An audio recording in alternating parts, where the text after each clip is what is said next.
It is not the critic who counts, not the man who points out how the strong man stumbles, or where the doer of deeds could have done them better.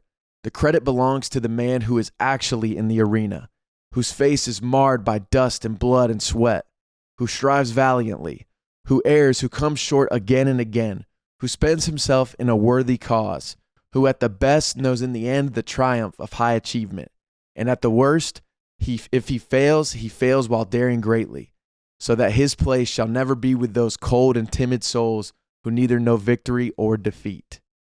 The Man in the Arena by Theodore Roosevelt. Welcome to 2020. Welcome to episode 27 of Make It to Midnight. Thank you for being here. I really appreciate you guys. We got to close out the year strong. Let me see. I'm recording this on December 18th. So we got about 2 weeks left to finish strong, to get dialed in for 2026. I'm hoping 2026 will be the biggest year of this channel in channel history. We had a great year this year. Now we're trying to build on it. We're trying to be more consistent next year. We are the man in the arena over here at Make It to Midnight. You are the man in the arena if you are listening to this episode of Make It to Midnight. Now, why did I choose the episode title for this one to be The Man in the Arena? Why did I choose to read one of the greatest essays, one of the greatest pieces of literature in history for episode 27? I did it because this past week I was in Las Vegas with my wife. She had a work conference, but we were able to go to the Zac Brown Band's concert at the Sphere. Now, if you have not heard of this, the concert went viral when they opened up, however many weeks ago it was, two or three weeks ago.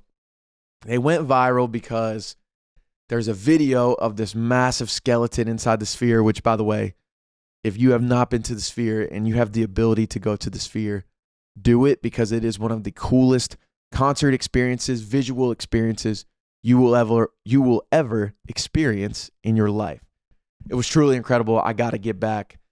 It was bucket list. Christmas gifts coming up. Buy your friends or your family some tickets to the Sphere. But Zac Brown was going viral because on the opening night and now at all of his shows, as people have come to learn, the very first scene is this massive skeleton with fire burning in the back. He looks like he has this weird crown on. There's a million bodies on his head. He's inside this structure that is being held up by bodies that look like they're being tortured and tormented. It's very dark themed, and people were saying that Zac Brown Band was performing a satanic ritual at the Sphere, promoting these demonic things. And I was curious. I'm curious to see is this true? Because listening to Zac Brown Band's music, I love their music growing up. Colder Weather, one of the greatest songs arguably of all time. But it didn't make sense to me. I'm like, man, this Zac Brown Band doing this? We'll see. Can't judge it by just seeing a couple tweets that get a few million views, because we all know how that goes. And so I get to the concert, and what the internet conveniently left off, and this is why Man in the Arena, Zac Brown was Man in the Arena, and he actually references it during his show. But what the internet left out was Zac Brown teeing up the whole concert there in person. In between some of the songs, he's reading these poems or essays, or just sharing his thoughts about the new song he wrote, where they're at in the concert.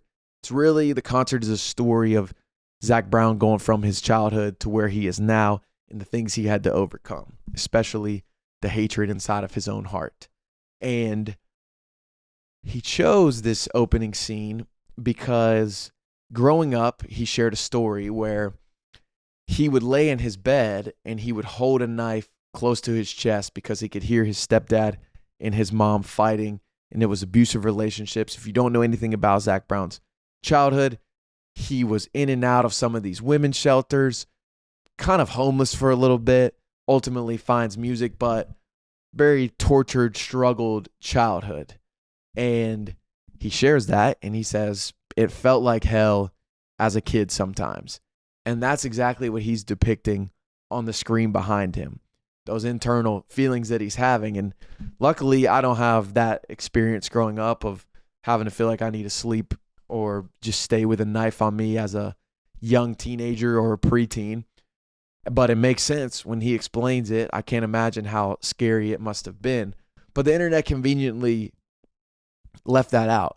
They also left out the fact that a few songs later, it's about fighting how there's two wolves inside of everybody. There's two beasts, and you got to decide every single morning which one you want to wake up and feed. And basically, one of them is the one that wants to do the right thing, the one that wants to achieve goals and dreams and be ambitious towards the right and the good things. Then there's the one that's selfish, wants to do everything for themselves, doesn't want to act in service of anyone else. We all have that selfish side of us. Every day we have to kill it. Ego is the enemy. And he talks about going through that period of his life. And I'm not sitting here telling you that Zac Brown is the greatest person alive. He's had his public divorces. He's been in the headlines for whatever it may be. But I don't know anything that's going on behind the scenes there. I'm not standing up here for Zac Brown's character, but I will stand up here for his storytelling and the way he was doing it and what he was promoting at the concert. What he was promoting was that journey of moving from the place of hate to the place of love. And what I witnessed on the internet is exactly what the man in the arena is talking about. Because the critic, the people that want to make you feel small so they can be big, is every single person in the stands. That's their number one goal. They want to bury you, ultimately because you're trying something they never did. None of these people that were talking about Zac Brown's concert were actually at the concert. They were sharing videos that were taken at the concert, and then they were telling everybody it's a satanic ritual. What was very fascinating about that is the very last song. Remember, I said it's a journey going from hate to love, from death to life. Is him holding the hand of his the younger version of himself, walking towards basically paradise, basically heaven. And the very last words and the very last song that they're singing is Amen.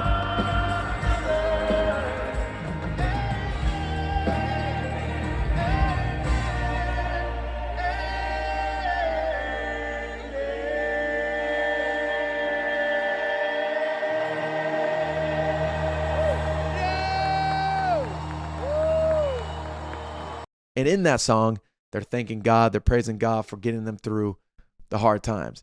That would be a pretty interesting satanic ritual for it to end with all glory to God, praise to God, let's spread love, not hate. He says multiple times throughout the show, hate is just taking up space where love can live. And this is somebody that has experienced hate at a deep level, hatred of others, hatred of himself. And he, through music, through, self-work, he's getting through it on the other end. But I also thought about this because ultimately Zac Brown got judged off of the first song, the first chapter of his concert. And that happens every single day in real life. You get judged off of one chapter in your life. I get judged off of one chapter in my life. And usually that chapter is not the last chapter. People don't even care to turn that next page. All they want to do, see that first chapter, see that first mess up, hold you accountable, and then bury you. And that's what's the interesting part, because I'm all about accountability. If you listen to this podcast, I think being accountable is the biggest weapon that you can have, especially self-accountability. Now, when you hold others accountable, it's also good, but you need to check yourself. And the people that were trying to hold him accountable need to check themselves. And again, this isn't all about this concert. I feel like this happens in everyday life across the world, is everybody criticizing and holding people accountable to take the moral high ground. But the question is, why are you holding this person accountable? Are you holding them accountable because you want them to take what's happened to them and then get better? Or are you holding them accountable because you just want to let them know that they messed up and they did wrong, and you haven't messed up like that? You haven't done wrong like that. You would never do it, because how could you ever make a mistake? And guess what? The people that aren't making mistakes are these people sitting in the crowd, sitting in the stands, trying to offer all their opinions about an area, about an environment they've never stepped foot in. And you will fall and you will mess up, and we will all make bad decisions. I've made bad decisions that I'm not proud of, and I pray I'm not judged by those decisions. So I think that's a good question for us all to carry with us is, why do I want to hold this person accountable? Is it to make me feel better, or is it to help this person get better and achieve more and do more and become the version of themselves that they are capable of doing? Is it about helping them reach their potential? And then as I was writing this down, and if you see me looking down, I got my handy notebook going on, but it made me think of one of my favorite scenes in Ted Lasso. And this is when Ted is so many life lessons in Ted Lasso. This might be number one for me. Actually, maybe number two behind Be Curious, Not Judgmental. But he is having a situation with his old assistant coach who's now at a new team, Nate. And Nate disrespected the club. I can't remember if this is when he tore up the Believe sign in Ted's locker room, or he bashed Ted in the media, even though Ted was great to him in their time together. Ted's assistant coach, Beard, is pissed. He wants to go ahead and get revenge. He wants to judge him. He wants to do all of these things to take Nate down. In this episode, they dive into Beard's past. Beard was alcoholic. He should have went to jail. He stole Ted's car illegally, drove drunk, I think, and Ted was the one that bailed him out. And when Beard is going on his rampage about how much he hates Nate, Ted asks him, Coach, I hope either all of us or none of us are judged by the actions of our worst moments. And I try to carry that with me when I go into these situations. And it can be hard because people can do you wrong, and people deserve to get judged for these things. But you got to judge out of a place. You got to judge and then leave room for their growth. You can't attach somebody to one moment of their life, to one decision of their life. Some decisions do carry more weight than others. If you do something illegal, you need to go to jail.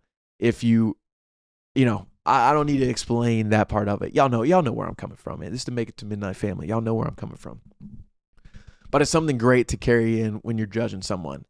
Another perfect example is Diego Pavia, the Vanderbilt quarterback. If you don't watch football, Diego Pavia was a Heisman finalist. He's kind of been a story the last 2 years in college football. He's brought Vandy to the best seasons in their school history. He plays with a lot of energy, enthusiasm. He's gritty, but he also, on the weekends, he's seen with the Johnny Manziels of the world, partying, whatever. He lost the Heisman. He handled the loss about the worst way anybody could handle a Heisman loss. He goes out partying. Videos of him are surfacing of him with these model girls and everything, and these signs, and he's posting, F the voters, F Indiana, the whole thing. Horrible. He should be judged by this. He should want to do better. And I think everybody is probably guilty of judging him, and they're glad that he's doing this, and everybody's right to do that. But I also was at work, and our work was doing something with the Vandy Children's Hospital, and we're just talking about, players that come in and spend time with the kids from the Titans, from Vandy, from whoever, who the kids like seeing. The one name that came out of every single person's mouth was Diego Pavia. Diego Pavia visits Vanderbilt Children's Hospital more than any other athlete in town. He shows up unannounced. If he can't come, kids really want to see him. He FaceTimes in. He really serves these kids. He really pours in to these families that are dealing with hard times. And I'm like, man, it kills me, because that's not the Diego Pavia that he put out on display during this Heisman run. He made horrible decisions. He surrounded himself with the wrong people, and he was judged properly for it. But if you can't look at Diego Pavia after you hear a story of him spending hours with a kid that's sick and making this family's day and giving somebody hope, and think, man, there is some good in him, then I don't know what to tell you, man. You're holding people accountable for the wrong reasons. Don't bury someone just to bury them. If you're going to bury them, water them. Help them grow into the person that they know they can be, and that they can be. And so I was bummed out I'll say all that to say, I was bummed out for Zac Brown, because I feel like the overall message of his concert was a positive one, and it was missed because of all of the critics out there. And I had another thought on it. What was it? It was about the chapters we judged on our first chapter. Oh, yeah. He hadn't been touring in a while. He was going through a public divorce where maybe he didn't handle things properly. His ex-wife didn't handle things properly. Another, moment of he was being held accountable to the public, probably for some right reasons and also some wrong reasons. But regardless, he put in the work for this album. He really wanted the message to be to spread the love, to spread perseverance, to spread overcoming adversity, and took 2 years to plan this show. Now imagine working whatever job you do or whatever goal you're trying to achieve. You spend 2 years every single day writing, doing whatever you can to make sure that when the moment comes for this dream to come to life, it goes perfectly and it comes to life in a way that the work deserves it. The way the work deserves it too. I don't know if that makes a whole lot of sense, but imagine spending 2 years of your life doing something, and then the moment comes for you to put it on display for everyone. The moment comes for you to step in the arena, and you're proud of it, man. You know this message is a positive one. You know you want to impact lives. You know you're going to be vulnerable about your own past and the things that you're dealing and the battles that you're fighting inside. And then the very first thing that comes out after these 2 years of work is you're spreading hate, you're spreading the devil, and you're doing this satanic ritual. It will be heartbreaking. And I just, for the life of me, cannot understand. It's such a funny juxtaposition. I don't know if I'm using that right, but it's a funny juxtaposition of the person that they're saying is spreading hate is actually spreading love. The critic that is going after him is doing it in the name of what they think is good and out of love, but it's just breeding hate all around. And it just, I can't wrap my head around it, other than the very person that they say Zac Brown Band is trying to promote, the devil, is working on the opposite side of now it's being put out there. Oh, there's majority of people are not going to go to this concert. They're not going to see the story behind his album. They're not going to see any of it. All they're going to see is Zac Brown is doing a satanic ritual and he's demonic. And if you're Satan, you're winning. And you're winning on the backs of all the people that are trying to denounce Zac Brown, and it's all opposite. I wrote something the other day that we live in this world of opposites, and I wish people could just see it, man. I think the number one message of this show is, how are you holding somebody accountable? For selfish reasons or for selfless reasons? So that's all I got on Zac Brown Band, man. I did not feel that way that the internet felt. I think the internet is wrong, and I would like to make the stance that they were wrong, and he was not promoting these things. And that the people that are promoting that and, sharing those videos, I hope you guys look in the mirror and I hope y'all are able to grow for it. I don't want you just to be wrong for the sake of being wrong. I want you to realize you're wrong and then take a step in the right direction. And when I slip up, when somebody slips up, I hope you carry that same attitude towards it. And then another couple quick things that I learned in my trip. This was a health conference that my wife was at. So there's a lot of very successful doctors, successful brands, all different kinds of success out there. And I wrote down in my notes here about two people, well, one couple and then another person that I met. Because I love being in these rooms with these very high achievers, ambitious people, goal-oriented, disciplined. I learned a lot from them. And I learned a lot from just the strangers that I was talking to. And the two people that ended up standing out in my mind was the couple I sat next to at the concert. They were probably mid to late 60s from South Dakota. And then the other was this multimillionaire who is running 20 businesses. And I learned a lot from both of them. But let me see what I wrote down here. A couple things that I noticed about these two different sets of people. I'll start with the guy that owns 20 businesses and is scaling at an amazing rate and is great at building teams, great at making his schedule, great at adding value to people's life. He's in the health space. He's helped tons of people lose weight, tries to do it at an affordable rate as well. None of this is to throw shade at either of these two people that I'm going to speak on, but in the conversation, he talked a lot about himself, and he didn't ask one question about me or anybody at the table. And if something did come to us, it was immediately somehow spun into some story that he had. And he was enthusiastic, and he had the enthusiasm, and it was, he was a good storyteller and fun to listen to.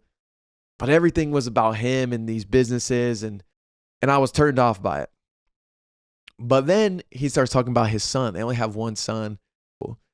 And when he was talking about his son, he has so much pride and joy in his eyes and in his words, how proud he was of him, all the great things about his son. I'm like, man, that's cool. Like, I could tell that is your North Star. I'm not sure why you're caught up in all of these, trying to explain to me, somebody who lives in a 2-bedroom, 2-bath apartment, about how many businesses you have. Like, I want to learn from you. I think everything that you have to say is valuable, but I also I don't care. You could own one business and I would think, man, that's awesome. You're really out here doing it. The other people that I met, I'll compare them, and I'll get out of here soon. I know we're around 20 minutes right now. This older couple I met at the concert, they were awesome. From South Dakota, they love country music, and it was some of the best conversation I had with this older woman. And she has been to a million concerts. She's had awesome experiences, but the experiences are so much different than the millionaire's experiences. His experiences are big and grand and have all of these big things involved in them. Hers was, you won't believe this, I actually went to one of Zac Brown's first concerts, and I sat right behind one of the guitarist's wives. And we had the best time. It was the coolest thing in the world. I got to talk to her. Her husband sitting right next to her. He was more reserved, more quiet. The wife, full of energy, full of adventure. And it was the biggest deal in the world that they got to meet the guitarist of Zac Brown Band. And this before Zac Brown Band was big. And then they talk about another music festival they went to where she, during one of her favorite songs by Kenny Chesney or whoever it was, a love song, she went to put her arm around her husband, and she realized it wasn't her husband. Her husband had went to the bathroom. She freaks out. The other person starts laughing, and she's just laughing, beaming with light and joy as she's telling all of these stories about these interactions at these concerts with complete strangers. And there was something about the lightness that she lived with and the enthusiasm that she told these stories of, just little moments turned into lifetime stories because of the enthusiasm that she carried towards these small things. And I was just like, and when I'm comparing the two, they have way less money, and maybe they don't. They didn't bring up money. They just talked about concerts, asked about me, where I'm from. They never asked me about my job. I didn't ask them about their job, but I learned so much about them through their other stories and through the questions they would ask me, because those questions I could flip back on them. I'm like, man, which life would I rather live? Because both lives are great. But something about this older couple and the peace and joy, and obviously they've been through things, hard stuff. And that's probably why they carried this lightness to them. But it was just fascinating because it's like, man, this couple from South Dakota compared to this guy who has millions of dollars and built massive business empire, which life would I want? And it was the life that I could feel the more joy and peace and enthusiasm towards everyday life experiences. So yeah, it was cool. I enjoyed talking to both of them. I would be friends with both stories, but it's just kind of funny that what you're drawn to and the things that you truly want, if you sat down and looked at it, are they really the millions of dollars with all of the other stresses that come with it? Or is it going to a concert with the person you love the most and experiencing whatever happens there, a small conversation with somebody? One of the highlights of my trip was talking with her and listening to her stories from the concerts and sharing my stories from concerts with her too. We're laughing, spent an amazing 2 hours with a stranger from South Dakota who is living a great life. So if she ever comes across this, shout out to you and your husband. I have a photo, took a selfie with them. And yeah, that was my trip to Vegas. And that is the episode 27 of Make It to Midnight. Thanks again for being here. Apologies for my stuffy nose. I'm excited to close out the year strong. Finish your year strong. Let's start 2026 off right. And thank you for your support. Stay tuned on all my social channels for some daily inspiration, motivation. And I encourage you to step in that arena. Whatever it is, I know it's going to be scary. I can guarantee you're going to fall. I can guarantee when you first get in there, you're probably going to suck at it. But it's worth it. It's way more attractive and enticing to be the person in the arena rather than the person from the outside trying to criticize, trying to do all these things, make all these opinions about the person inside fighting for it and opening themselves up to failure. So, hope you enjoyed this episode, and I'll see you guys next week for episode 28. And as always, keep on making it to midnight. We need you.